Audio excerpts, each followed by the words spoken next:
Alhamdulillahirabbil alamin. Alhamdulillahilladzi bi ni'matihi tatimmus shalihat wa bi fadlihi tatanazzalul khairat wal barakat wa bi tawfiqihi tatahaqqaqul maqasid wal ghayat. Asyhadu an la ilaha illallah wahdahu la syarika lah wa asyhadu anna sayyidana Muhammadan 'abduhu wa rasuluhu alladzi la nabiyya ba'dahu. Allahumma salli ala sayyidina Muhammadin fil awwalin wa salli ala sayyidina Muhammadin fil akhirin wa salli ala sayyidina Muhammadin fil mala'il a'la ila yaumiddin wa salli wa sallim wa barik ala sayyidina Muhammadin wa ala alihi wa ashabihi ajma'in. Yang sama-sama kita hormati dan kita muliakan Ibu Hajah Leni Nurleni, kemudian juga Ketua Kemuslimahan ya namanya ya? Kemuslimahan Tokyo apa? Kemuslimahan Indonesia Jepang. Dan semua anak-anak muda yang sedang merantau di Jepang, baik yang lagi kuliah atau belajar maupun yang lagi kerja, dan yang kayaknya bakal stay di Jepang kali ya. Tapi ini nggak kebawa hashtag kabur aja dulu kan?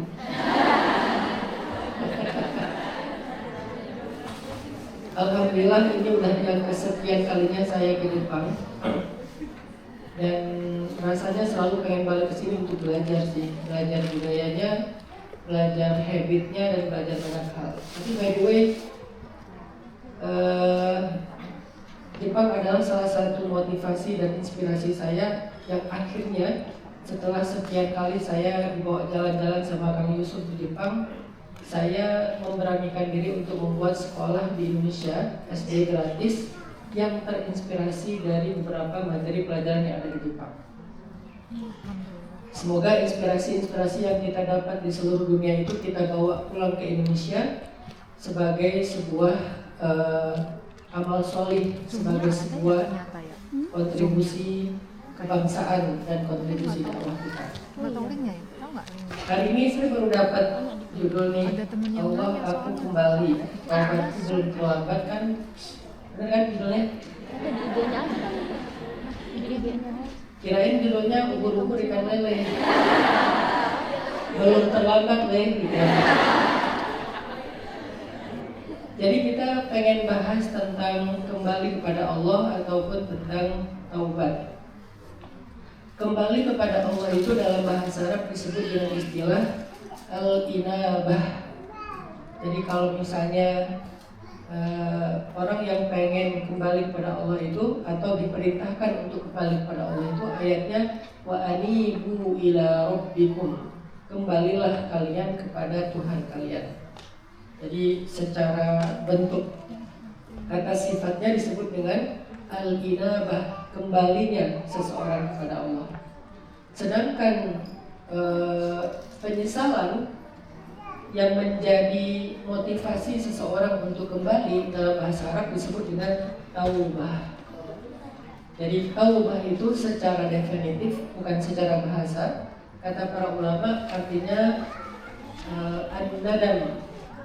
At-taubah hiya nadam, wan nadam huwa taubah. Taubat itu adalah penyesalan, dan penyesalan itu adalah taubat. Jadi kalau kita hari ini bicara tentang dua kata, dua diksi, maka kita akan lebih banyak membedah motivasi-motivasi bagaimana caranya kita semangat bertaubat dan semangat berinabah, semangat kembali kepada Allah Subhanahu wa taala.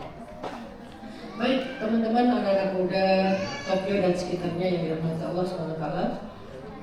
Poin pertama yang saya pengen share sama kalian tentang sebuah kenyataan fitrah manusia, bahwa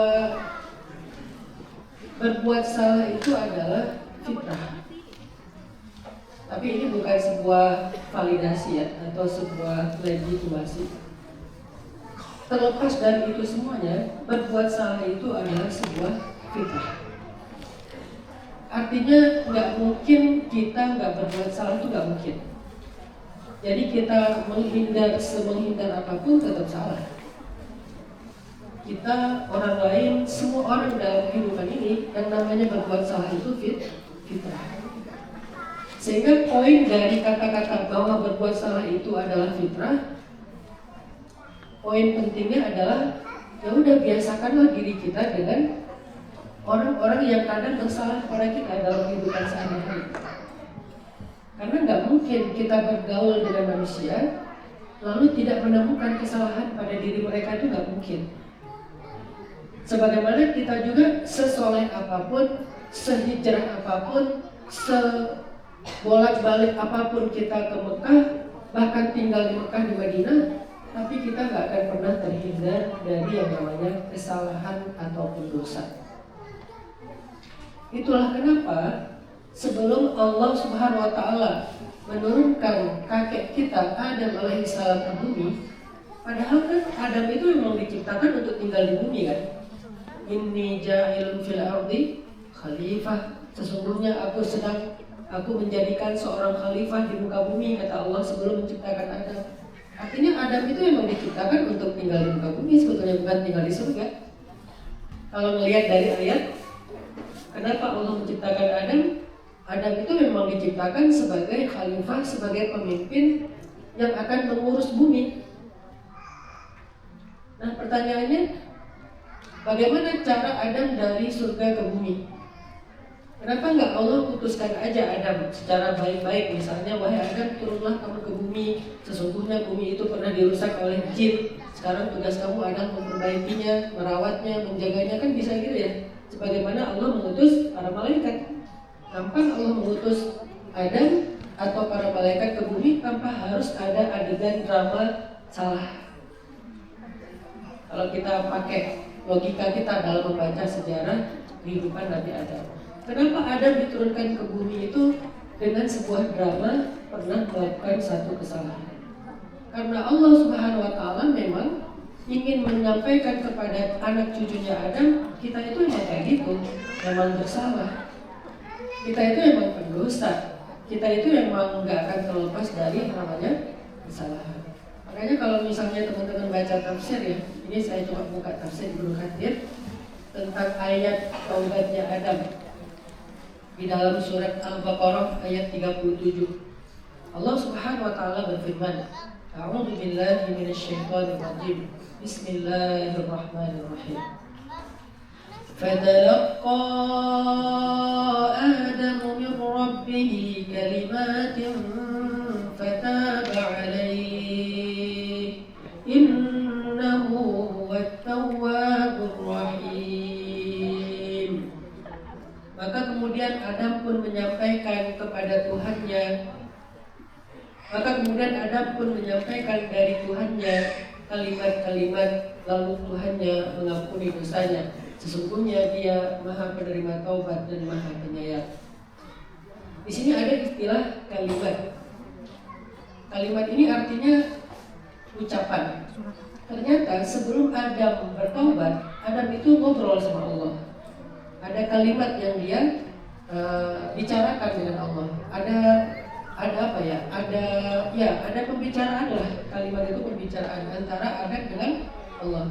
Salah satu pembicaraan Adam dengan Allah, kalau kita baca di dalam tafsir, Adam itu bertanya kepada Allah, Ya Rabbi, khati'ati allati akhta'tu syai'un katabtahu ala alayya qabla an takhluqani aw syai'un ibtada'tuhu min qabli nafsi min qibali nafsi.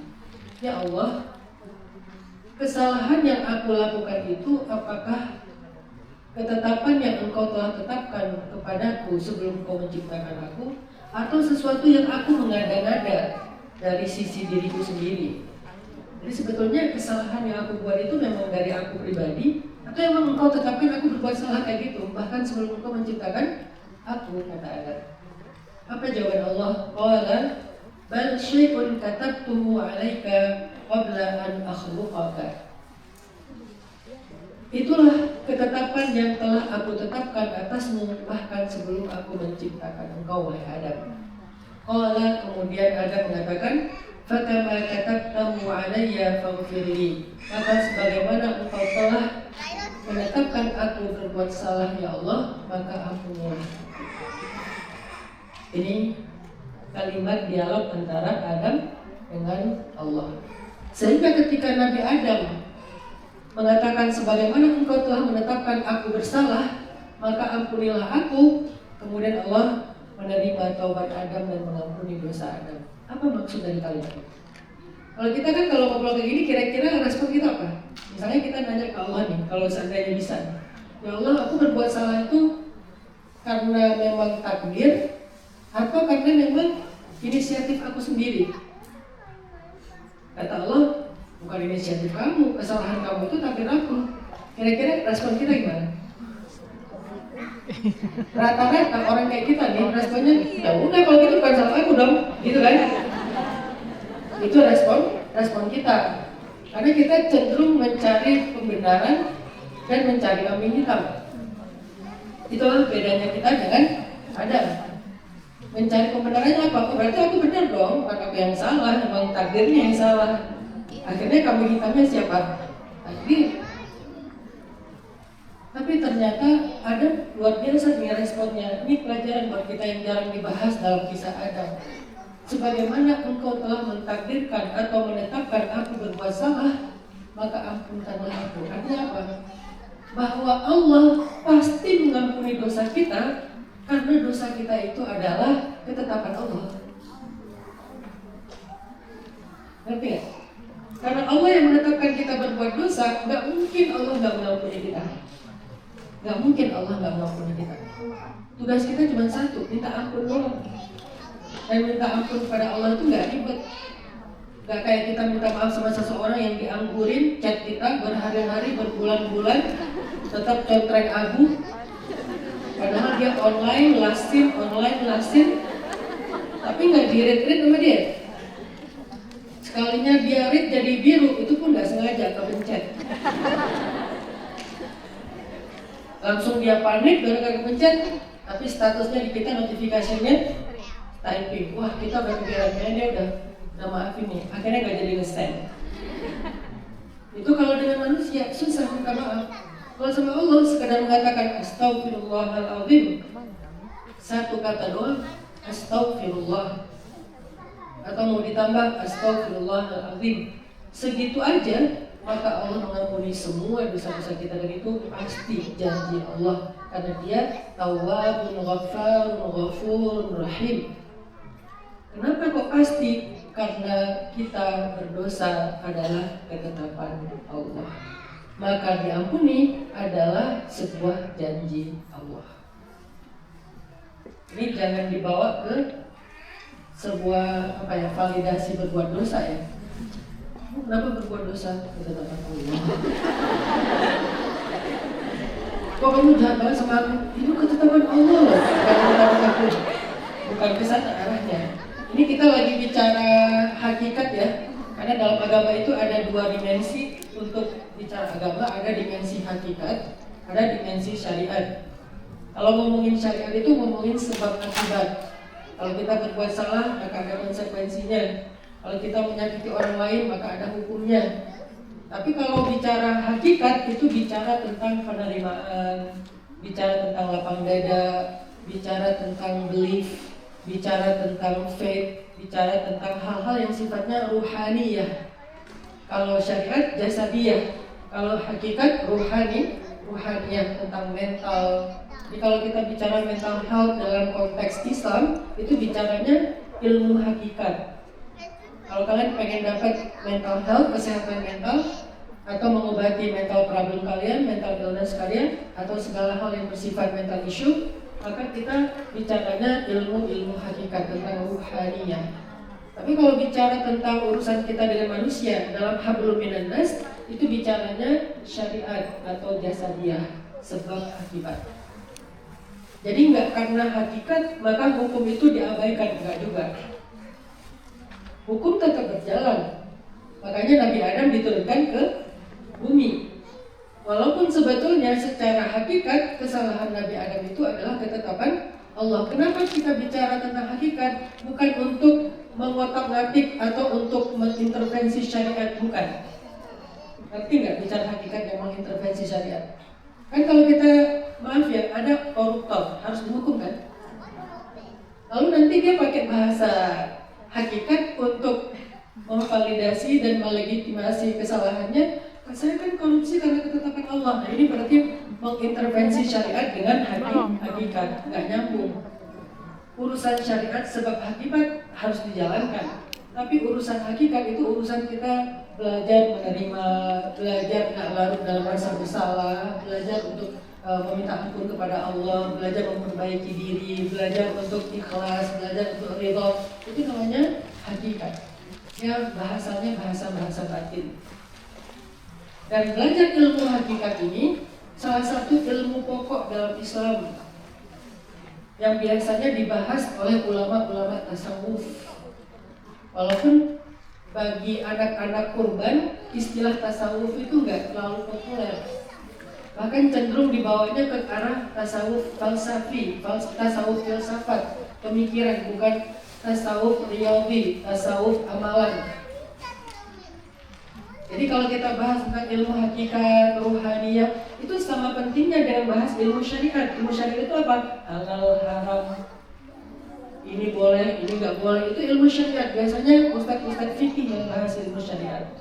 Tapi kalau ilmu hakikat biasanya ustadz-ustadz yang tasawuf yang bahas ilmu hakikat. Dan sejak saya pulang dari Mesir, pembahasan saya itu ada di ruang hakikat. Saya jarang berfatwa. Kalau ada yang nanya ke saya tentang fatwa sesuatu, saya bilang tanya aja kepada yang ahli, karena saya bukan expert di bidang fatwa, tapi saya concern di bidang hakikat atau ilmu ruhaniyah.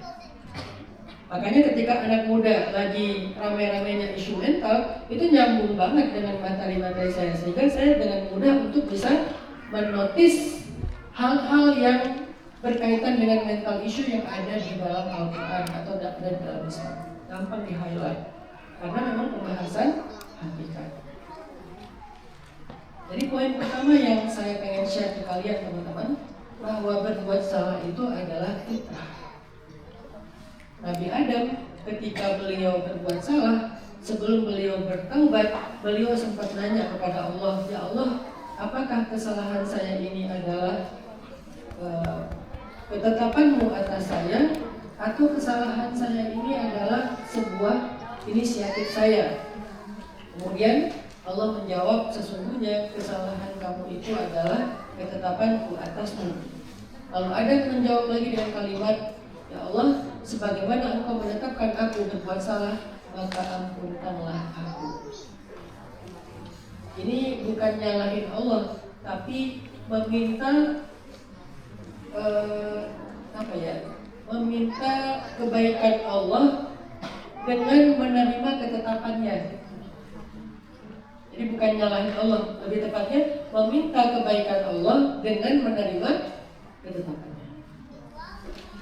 Karena nggak bisa kita meminta sesuatu kepada Allah tapi menolak ketetapannya. Jadi kayak kita misalnya mau meminta sesuatu itu kita harus menerima dulu apa yang menjadi harapan dia atau keinginan dia atau perintah dia. Kalau dia atasan kita, dia suruh kita sesuatu, kemudian kita, oh iya boleh nggak saya gini. Jadi ada kayak semacam tawar-menawar ya. Ketika kita menerima sebuah perintah atau kita menerima sebuah job desk, SOP, sebuah keputusan, kita juga berharap ada kebaikan yang kita dapatkan. Nah itu adalah sebuah tawar-menawar yang walaupun dengan Allah bahasanya bukan tawar-menawar, tapi lebih kayak harapan seorang hamba dalam penerimaannya terhadap ketetapan Allah. Jadi jangan sampai kita ke Allah itu nolak segala ketetapannya, protes, mempertanyakan, tapi pengennya banyak, doanya itu macam-macam. Berarti dia seorang hamba yang tidak berserah kepada Allah. Makanya ada mengatakan, sebagaimana Engkau menetapkan aku bersalah, artinya aku terima ditetapkan sebagai seorang pendosa, sebagai seorang yang bersalah. Aku terima kalau Engkau menjadikan aku seorang yang melakukan kesalahan. Aku terima ya Allah, maka ampunilah aku. Ini ada hal yang luar biasa di sini. kata para ulama disebut dengan istilah iktiraf. Iktiraf itu sebuah pengakuan dosa atau sebuah kondisi di mana kita berdamai dengan kesalahan. Karena hari ini salah satu di antara mental problem itu adalah ketika kita tidak bisa berdamai dengan kesalahan kita di masa lalu. Akhirnya kita terjebak di dalam marah, terjebak di dalam trauma, terjebak di dalam angan-angan. Lau anni fa'altu kada wa kada, coba kalau waktu itu aku begini, coba kalau waktu itu aku begitu. Kita terjebak di dalam rasa bersalah di masa lalu berangan-angan untuk merubahnya. Berarti kita tidak iktiraf, tidak berdamai dengan kesalahan itu. Sedangkan kalau kita nggak bisa berdamai dengan kesalahan kita dan tidak bisa berdamai dengan kesalahan orang lain, hidup kita tuh susah.